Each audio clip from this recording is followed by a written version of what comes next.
I mean, who knew that the full force of the United States executive branch could be leveraged against a foreign government for $5 million? I mean, come on, Joe. You could have at least raised the price a little. I mean, this is America. Sell us out for $50 million, not $5 million. If you're going to pimp out America, don't turn us into a cheap hooker. At least make us a high-end prostitute. The Biden bombshell. Yesterday, Senator Chuck Grassley stepped onto the Senate floor and set off a metaphorical bomb. And you may have heard about this already, but I have a little extra detail about this that you almost certainly have not heard, unless you watch Kudlow, which is the only place that I heard this additional information. So you'll want to stay tuned for that. But let's tackle the Grassley news first for those of you who have not heard, because this is huge. Huge. Grassley spoke on the Senate floor, and he said that the whistleblower who has exposed the $5 million bribe that Joe Biden took from Burisma while he was vice president, this whistleblower has audio recordings. Audio recordings. You do not get clearer evidence of corruption in politics than actual recordings of the corrupt politician. Presumably, these recordings are of Joe Biden talking about or engaging in corruption. Apparently, there are 2 recordings of Joe Biden himself, and get this, 15 recordings of Hunter Biden. So it sounds like this guy has a treasure trove of incriminating evidence here. All right, now let's look at Grassley's statement in one moment. First, of course, I have to sell you something. Reign in wealth like King Charles with a gold IRA from Noble Gold Investments. Just as King Charles's magnificent gold crown symbolizes wealth and power, a gold IRA can fortify your own financial kingdom. Imagine the confidence that comes from a retirement backed by a tangible, proven asset, gold. An asset that's not at the mercy of unpredictable market swings. A crown may not be included, but isn't a future free of financial stress a worthy throne? Like royalty, enjoy the luxury of choice. Gold, silver, platinum, or palladium, the realm is yours to command. Fend off concerns about economic downturns and let your wealth thrive with the timeless security of precious metals. This month, the first solid 1/4 ounce gold standard bullion coin ever issued with Charles III's image can be yours with your own qualifying IRA or 401k rollover of $50,000 or higher. You can't go wrong with Noble Gold Investments. Call Noble Gold at 877-646-5347 to get started today, or visit noblegoldinvestments.com. That's noblegoldinvestments.com. So now, let me assist for the purposes of more transparency on this subject. The 1023 produced to the House committees redacted reference that the foreign national who allegedly bribed Joe and Hunter Biden allegedly has audio recordings of his conversation with them. 17 such recordings. According to the 1023, the foreign national possesses 15 audio recordings of phone calls between him and Hunter Biden. The foreign national possesses 2 audio recordings of phone calls between him and then Vice President Joe Biden. These recordings were allegedly kept as a sort of insurance policy for the foreign national in case that he got into a tight spot. The 1023 also indicates that then Vice President Joe Biden may have been involved in Burisma employing Hunter Biden. With respect to the 1023 shown to that House Oversight Committee, from what I've been told by folks who've reviewed it, it's filled with redactions. Now, the document that Comer and I read had maybe 2 or 3 half-inch redactions, not whole sentences redacted, as I'm told the document in the SCIF is. So, Director Wray placed redactions on a document that's already unclassified. As I've said before, unclassified. More than that, the FBI made Congress review a redacted, unclassified document in a classified facility. That goes to show you the disrespect that the FBI has for Congress. Now, accordingly, Congress still lacks a full and complete picture with respect to what that document really says. That's why it's important that the document be made public without unnecessary redactions for the American people to see. Can you believe redacting an unclassified document? And I want everybody to remember that I have read the unredacted version, except for a couple or 3 half-inch redactions, I'd say. Thank you very much. This is huge. Huge. We've known for years that Joe Biden is corrupt. We've known for years what he's been up to in Ukraine and China and all these other places around the world taking bribes. But until now, I don't think we've really had enough strong evidence to present to the American public so that even Democrats will have to admit, oh yeah, look, yeah, this guy's corrupt. And we certainly didn't have enough to take him to court and to convict him of crimes, even though we all knew that it was happening. And I'm actually going to produce a video tomorrow morning where I'm going to read a chapter out of the book Secret Empires. This is by Peter Schweitzer, and this is from, I think, 2018, and it's going to illustrate that we've known about this for years, and it's just now that we're really able to prove it because of this whistleblower. And the truth is that Joe Biden should never have become president.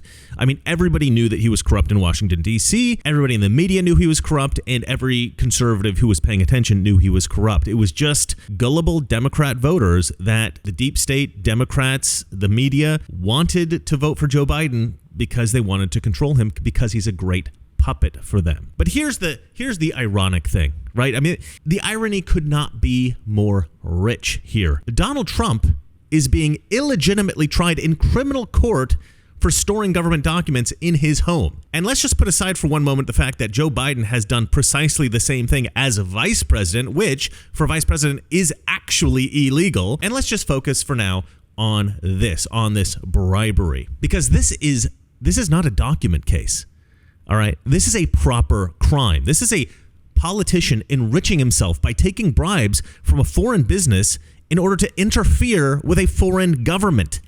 The other day on MSNBC, James Comey proposed the idea that because there is a photograph of boxes in a Mar-a-Lago bathroom, that this somehow compromises America's ability to gain the trust of confidential informants overseas. Look, if you are a Chinese intelligence officer, let's say in New Delhi, and you really are inclined to work for the United States of America, and you happen to run into a CIA case officer, or say you're a Russian intelligence officer at the mission to the United Nations in New York, and you really want to work with the United States, and you turn on your TV, and you see a shower and a toilet surrounded by boxes and boxes and boxes of highly classified information hoarded by a former president, with God knows who going through that material.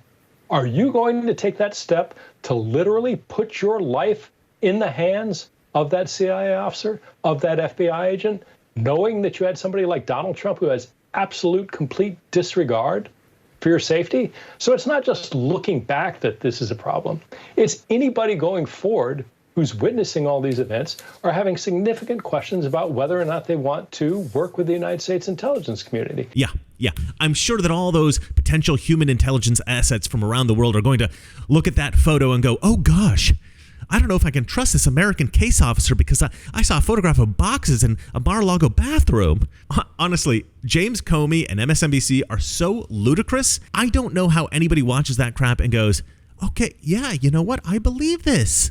I am so disappointed in America that there are people who watch and believe MSNBC. But I digress. So Comey is worried about case officers losing assets because this photograph of boxes, but Joe Biden is out there interfering with foreign governments over a $5 million bribe from a shady gas company. How is any government in the world ever going to trust the United States ever again? I mean, who knew that the full force of the United States executive branch could be leveraged against a foreign government for $5 million? I mean, come on, Joe. You could have at least raised the price a little. I mean, this is America. Sell us out for $50 million, not $5 million. If you're going to pimp out America, don't turn us into a cheap hooker. At least make us a high-end prostitute. Now, there is a danger that this is all some kind of an elaborate Democrat ploy, right? Get us all excited about exposing Joe Biden and reveal that it's all nothing, actually. Well, I don't think so, and for a couple of reasons. One important reason is the detail I mentioned at the beginning of this video. Yesterday, before the Grassley nuke went off in the Senate, there was a much smaller story that went totally under the radar. But this, I think, is actually a much bigger story than the total lack of press attention would indicate. This bomb was dropped on the show Kudlow on the Fox Business Channel.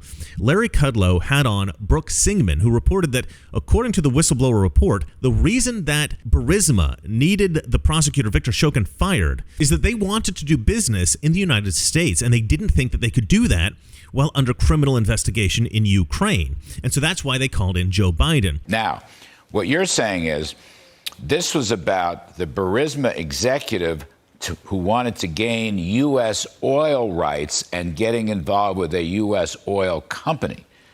You are the only person to note this was the motive for this, and they felt that this Ukrainian prosecutor, Victor Shokin, stood in the way of their coming to the U.S., that as long as Shokin was investigating, they wouldn't get to any kind of toehold in the U.S. We don't know precisely what toehold. Exactly. Now, that that is, most scandals start with some wacko business idea. I mean, that is may explain so much of this. Sure. I mean, Hunter Biden sat on the board, and remember, he was sitting on the board and collecting tens of thousands of dollars a month at the time while his father was serving as vice president. So it's really interesting to look at that connection. And of course, this confidential human source brought this information to the FBI.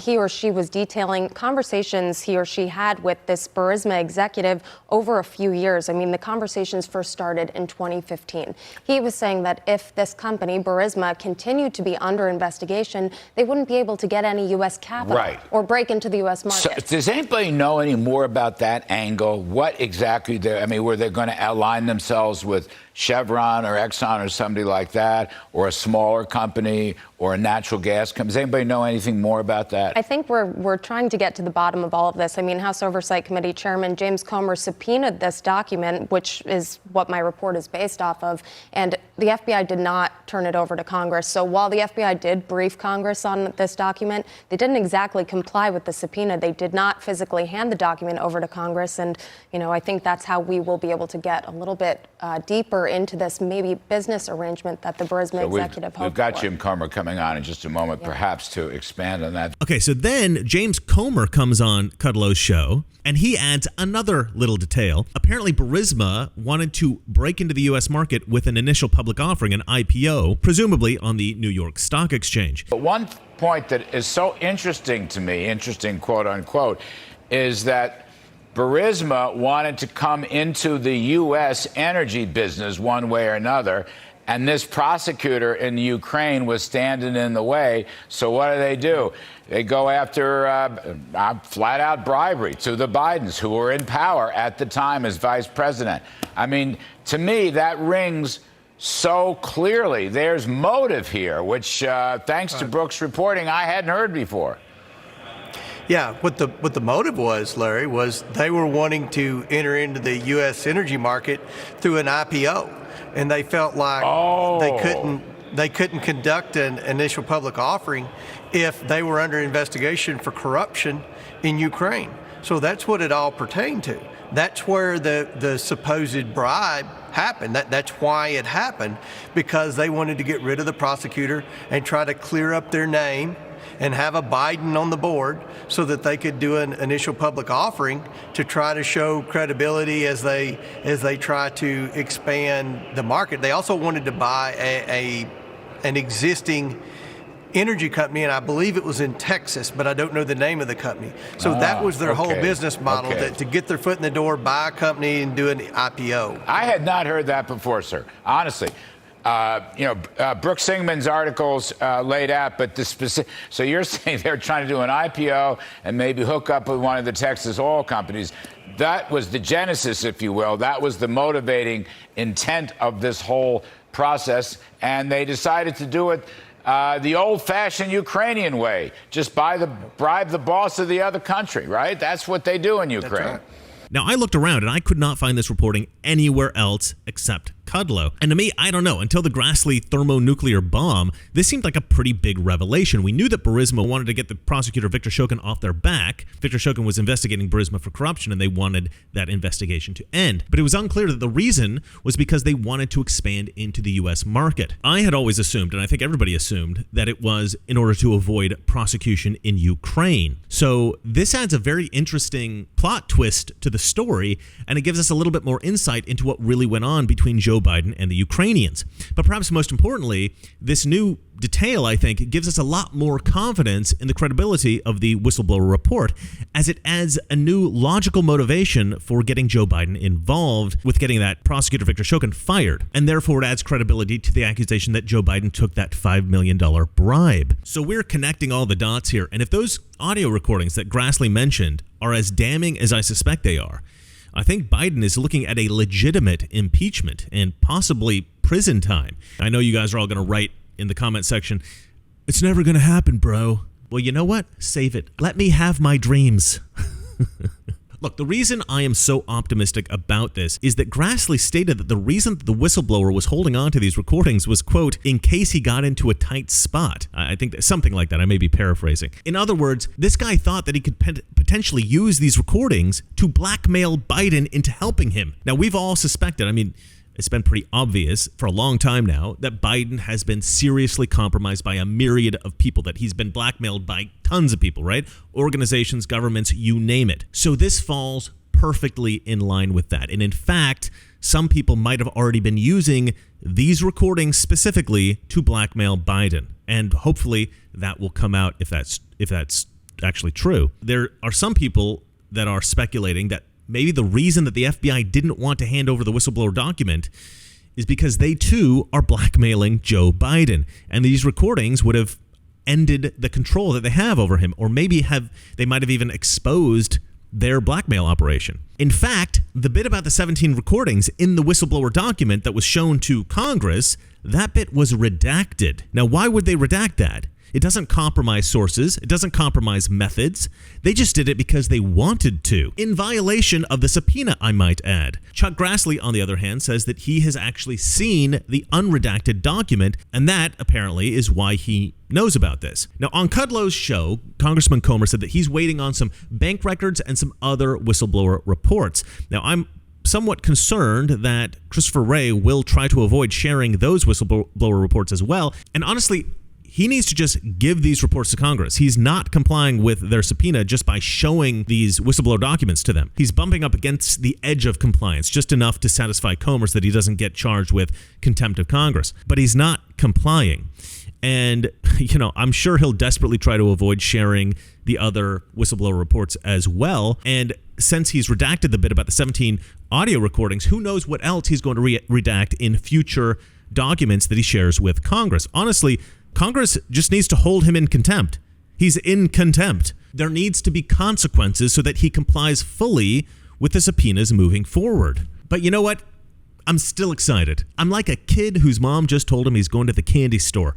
We're not actually in the candy store, but we're on our way. Guys, in an ocean of dire news, this is a beautiful tropical island. I love good news.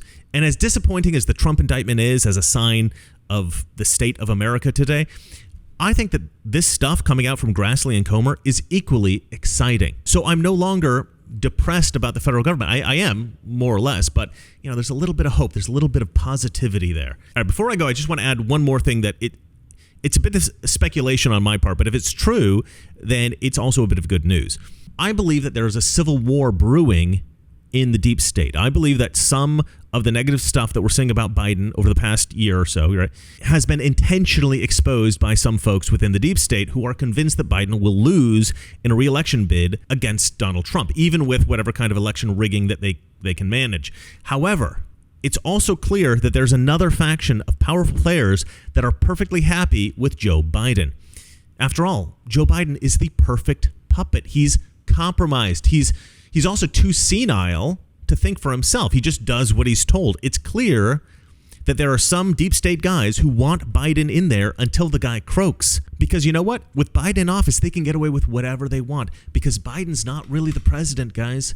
The puppet masters are. And so, within the deep state, civil war. Now, James Comey was on TV just the other day talking about, Biden's the guy. Biden's the only guy for this job. He's the only guy that we can trust to be president. You were a Republican most of your life, but voted for, and you may still consider yourself one, but voted for Biden in 2020. Do you intend to vote for him again? Or is there anyone on the Republican side you might consider if it's not Trump? It has to be Joe Biden. And I'm glad he's willing to serve. It has to be somebody committed to the rule of law, committed to the values of this country. And I'm not talking about policy. People can disagree about policy. There are things above those disagreements that all of us should think about the same way. The president must be someone who abides the law and our Constitution. And there's no one else but Joe Biden. Really? Really? Joe Biden is the paragon of virtue and integrity that we need in the White House? Come on. I guess we know which side of the deep state war James Comey is on. Look, if I'm right, if the deep state is fighting, I think that it's a very good thing for us. And we all know why this conflict exists. One man, Donald Trump. We need to thank God that Donald Trump was elected in 2016. We did not know back then just how corrupt our federal government was, but now we know. And just the threat of Trump's reelection is driving the corrupt deep state swamp scum into hysterics, and it is burning out the cancer of corruption in Washington, D.C. All right, well, that's it for me. Let me know what you guys think in the comment section below. And remember, it's not that liberal friends are ignorant. It's just they know so much that is not so. Good night. You know, someone very profoundly once said many years ago that if fascism ever comes to America, it'll come in the name of liberalism. Fascism is private ownership, but total government control and regulation. Well, isn't this the liberal philosophy? The conservative, so-called, is the one that says, less government, get off my back, get out of my pocket. Let me have more control of my own destiny.